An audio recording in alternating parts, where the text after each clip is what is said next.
Sure. Here's a natural reading of the text in English. Easter Celebrations in the Holy Land Amid Hardship and Hope by Lisa Zangarini. Christians in the Holy Land are preparing for Easter celebrations with a mix of anguish, frustration, and hope for peace, as talks of a possible new ceasefire aim to release 10 Israeli hostages. For the second year in a row, Christians in the Holy Land will celebrate Easter amid ongoing violence and conflict, alongside increasing restrictions on their freedom of movement. Only 6,000 permits granted to Christians in the West Bank. Normally, during Easter, Israeli authorities grant special permits allowing Palestinian Christians in the West Bank to visit Jerusalem.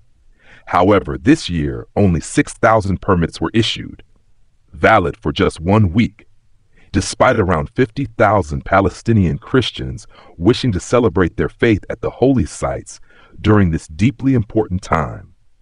Father Ibrahim Faltas, OFM Cap, the vicar of the custody of the Holy Land in Jerusalem, who oversees these requests in the Bethlehem area, expressed deep disappointment at the decision.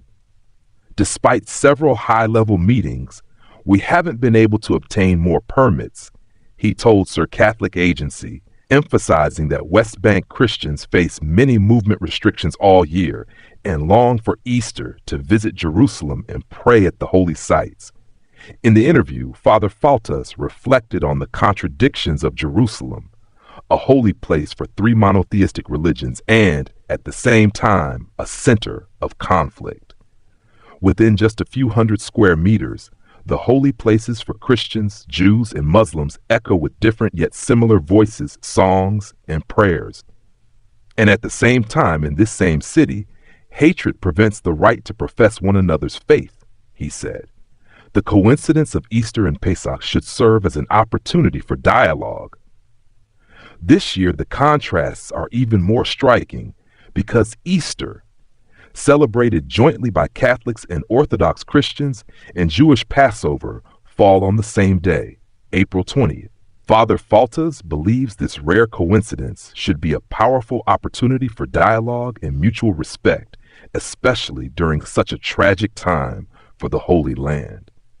One cannot get used to the violence while having the beauty of the holy places before their eyes, he said. Desire to take part in Easter celebrations stronger than fear. Meanwhile, in war-torn Gaza, the Easter celebrations continue under the shadow of trauma and destruction. Frater Gabriel Romanelli, parish priest of the Latin Church of the Holy Family, told Asia News that this year's Easter preparations feel very different from last Christmas, when hopes for a ceasefire between Israel and Hamas gave people some reason to hope. Now Israeli airstrikes and shelling have resumed, hitting civilians and key infrastructure, including a deadly strike on the Ali Arab Hospital on Palm Sunday. Still, Frater Romanelli said, the desire to celebrate Easter, especially among children and teenagers, is stronger than fear. On Palm Sunday, the faithful came together to celebrate Mass in a spirit of prayer, silence, and reflection. Many Greek Orthodox Christians displaced from the neighboring Church of St. Porphyrios were also present. Shared suffering uniting Christians of different traditions in Gaza. We all prayed together for peace, for those who have died, for the release of those deprived of their freedom, the prisoners and the hostages, he said. And this year, as we celebrated together, we asked for the grace of unity among all Christians worldwide, a unity of faith, hope, and charity. In the coming days, the faithful in Gaza will join the rest of the world in celebrating Mass, reading Scripture, and observing Holy Thursday and Good Friday, though without outdoor services. This year, Frater Romanelli explained, we couldn't prepare the reenactment of the Passion of Christ as we usually do. It's simply too dangerous. Frater Romanelli, continue to pray for peace in the Holy Land. Frater Romanelli ended the interview with a heartfelt appeal to Christians around the world. Continue to pray for peace, personal conversion, and an end to war.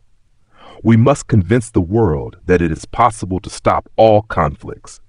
War will do no good, and the longer it lasts, the more damage it brings, he said. He also expressed deep gratitude to Pope Francis for his constant support of the Gaza parish community. He continues to call us and stays close to us, even now as he struggles with his own health. Let me know if you'd like this as an audio recording too.